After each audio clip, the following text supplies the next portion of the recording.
आप सभी को जय मसीह की। एक बार फिर से मैं परमेश्वर का धन्यवाद करती हूँ कि परमेश्वर ने हमें अपने वचन से सीखने का मौका दिया। जैसा कि दुनिया में सब ने फादर्स डे सेलिब्रेट किया, लेकिन एक फादर कैसा होना चाहिए, एक फादर परमेश्वर में अपने परिवार का क्या होता है, इन सब बातों को आज हम सीखेंगे।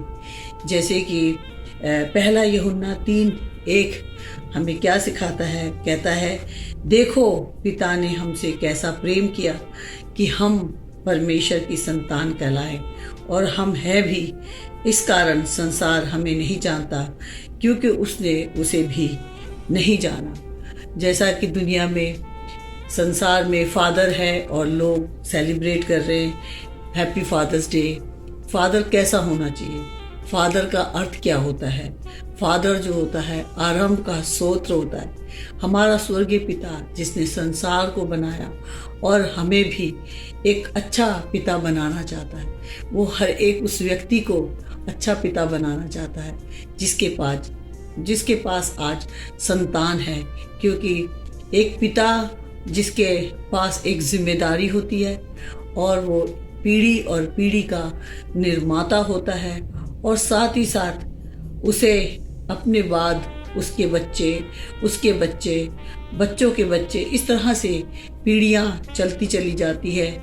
जैसा कि हम देखते हैं वचन से, हमें वचन किस तरह से सिखाता है।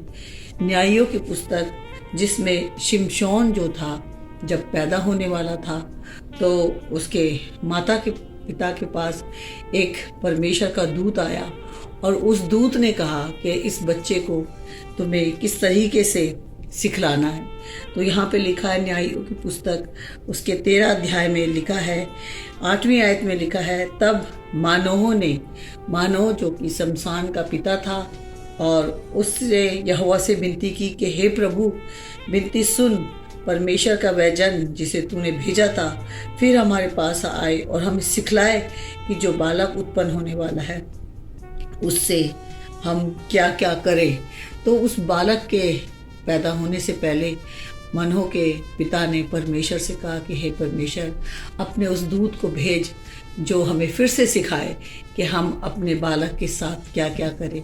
और हम जानते हैं कि शमशोन जो कि उसके सर पर चूड़ा नहीं चला था, उसके बाल नहीं कटे थे, और परमेश्वर से वो एक ऐसा मांगा हुआ बच्चा था, और परमेश्वर ने उसे अपने सामर्थ्य से, बल से भरा रखा था।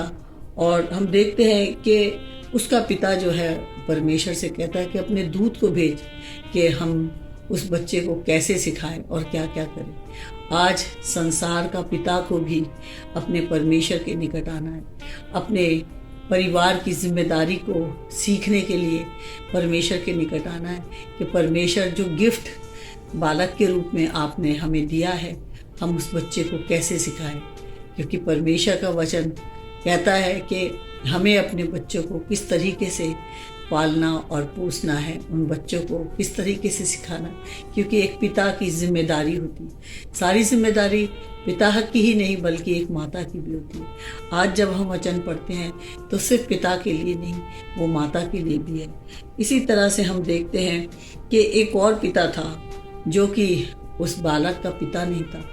यूसुफ को हम देखते हैं कि यूसुफ जो था वो यीशु का पिता नहीं था, लेकिन फिर भी एक पिता होने के नाते, क्योंकि वो अपनी पत्नी को चुपके से छोड़ देना चाहता था, लेकिन परमेश्वर ने कहा कि मरियम जो गर्भवती है वो परमेश्वर की ओर से है, और उसने जितना समय पृथ्वी पर रहा एक पिता का जिम्मेदारी को उठाया। और हम देखते हैं कि किस तरीके से एक पिता जो है वो जब परमेश्वर में चलता है तो अपने बच्चों की जिम्मेदारियों को कैसे उठाता है। साथ ही साथ हम देखते हैं कि एक और पिता था जिसको परमेश्वर ने कहा कि किस तरीके से तुझे अपने बालकों को धर्म और न्याय के बारे में सिखाना है, और जो कि हम उत्पत्ति 18 अध्याय से सीखते हैं कि यहाँ पर भी इब्राहिम जिसे परमेश्वर ने उसकी संतान देने का वादा किया था उससे,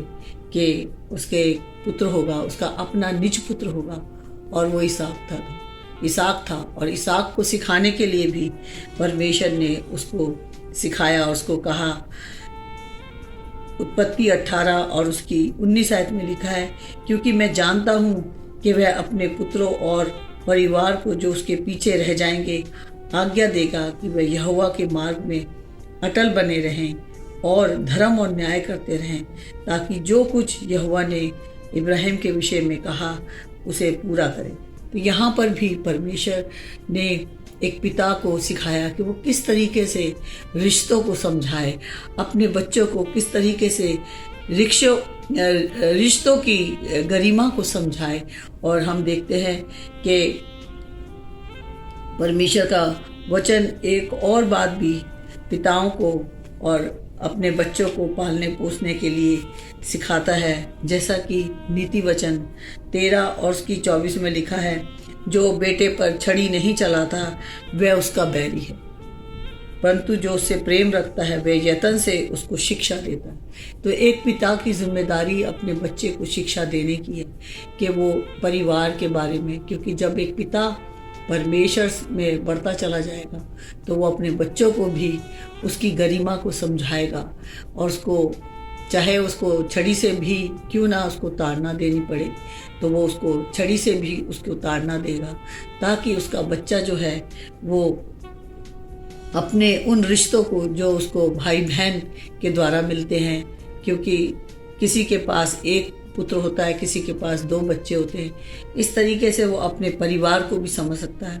और हम देखते हैं कि साथ ही साथ किस तरीके से इब्राहिम, इसाक और याकूब ने, जो कि यूसुफ के पुत्रों को किस तरीके से आशीष दी थी, क्योंकि इब्राहिम के बाद इसाक और याकूबा एक पिता जो कि पीढ़ी दर पीढ़ी के बाद पीढ़ी आती चली जाती है और पुत्रों के द्वारा, इस तरह से उसने यूसुफ को भी आशीष दी। और यहाँ हम देखते हैं कि कई बार जब किसी को कोई बीमारी या दुख होता है तो उससे पूछा जाता है, क्या तुम्हारे पिता को तो नहीं था? तो इस तरीके से भी पिता के गुण जो होते हैं वो पुत्र में आते हैं, उसमें अच्छाइयाँ भी आती हैं, बुराइयाँ भी आती हैं, लेकिन एक पिता को अपने पुत्र को, अपने बच्चों को किस तरीके से पालना है परमेश्वर का वचन सिखाता है। और हम देखते हैं यीशु मसीह ने भी जब इस संसार से जा रहे थे तो उन्होंने अपनी माता को अपने चेले के हाथ में देते हुए कहा कि आज से ये तेरा पुत्र है। और उसने कहाँ से सीखा? उसने अपने पिता से सीखा, कि स्वर्गीय पिता से, कि अपने उस रिश्ते को भी यीशु मसीह ने जब तक इस पृथ्वी पे थे अपनी माता के साथ रहे, और बाद में अपनी माता के लिए अपने शागिर्द में से एक को उनके हाथ में उनको सौंप दिया। ये बातें उन्होंने कहाँ से सीखी थी? पिता से सीखी।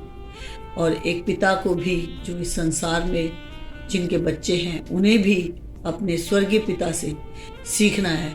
क्यों? क्योंकि तीसरा पॉइंट है वो लेखा लेगा। कहाँ लिखा है? परमेश्वर के वचन में लिखा है कि परमेश्वर ने जो गिफ्ट आपको दी है उसके लिए भी परमेश्वर आपसे लेखा लेगा। कहाँ लिखा है? यजकेल और उसके 33 और उसके 6 वर्ष में क्या लिखा है? यहाँ पर इस तरह से लिखा है कि परंतु उसके खून का लेखा मैं पहरवे ही से लूँगा। पिता जो होता है अपने बच्चों का पहरुआ होता है। जब आपका घर में लाइट ना हो और आपका बच्चा सो नहीं पाता तो आप क्या करते हो? अपने बच्चे के लिए और उसकी तमाम ज़रूरतों के लिए आप उसके पास होते हो, उसे हवा देते हो। क्यों? क्योंकि आप उसके पहरुए हो, आप उसकी देखभाल करते हो।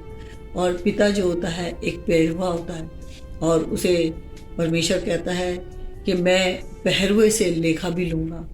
तो पिता की जिम्मेदारी जो होती है बहुत बड़ी होती है, क्योंकि वो एक आरंभ का स्रोत होता है, अपने परिवार को बनाने का आरंभ का स्रोत होता है। और पिता के द्वारा ही जो उसके बच्चे होते हैं, और पिता की जो भूमिका है वो यही है कि उसे गंभीर होना चाहिए। एक अच्छा पिता बनने के लिए उसे स्वर्गीय पिता के पास आना होगा, क्योंकि स्वर्गीय पिता है जिसने इस संसार को बनाया। और वचन कहता है, देखो पिता ने हमसे कैसा प्रेम किया कि हम परमेश्वर की संतान कहलाए। पिता है जो परिवार का मुखिया होता है। तो मैं विश्वास करती हूँ जो अब पिता बन गए हैं, जिनके हाथों में परमेश्वर का दिया हुआ गिफ्ट है, उन्हें परमेश्वर के अनुग्रह में ही पालना और पोसना है, ताकि एक दिन परमेश्वर हर एक पिता से, हर एक माता से लेखा लेगा। क्यों? क्योंकि उसके बेटा और बेटी बुरे रास्तों में ना जाएं। उन्हें हमें परमेश्वर के भय में बड़ा करना है, ताकि हमारे पिता के सामने हम खड़े हो सके और वो हमें वेलकम कर सके। क्योंकि परमेश्वर ने हमें ये तोड़ा दिया है, किसी को एक बच्चा, किसी को 2 और किसी के पास 5 है। लेकिन जिस तरह से हमने अपने बच्चों को क्या है, अपने परमेश्वर के भय में पालना और पोसना है। आइए हम प्रार्थना करें। महान जीवित पिता परमेश्वर, हम धन्यवाद करती हूँ पिता के ये जो फादर्स डे पर जितने भी पिता, अभी छोटे छोटे बच्चे जिनके हाथों में और जिनके बच्चे बड़े भी हो गए, उन सब माता पिता को बुद्धि, समझ और ज्ञान दे, ताकि अपने बच्चों को आपके भय में उनकी परवरिश करें, उन्हें सिखाएं और उन्हें बड़ा करने में आपसे मदद मांगें, क्योंकि आपके बिना हम कुछ भी नहीं।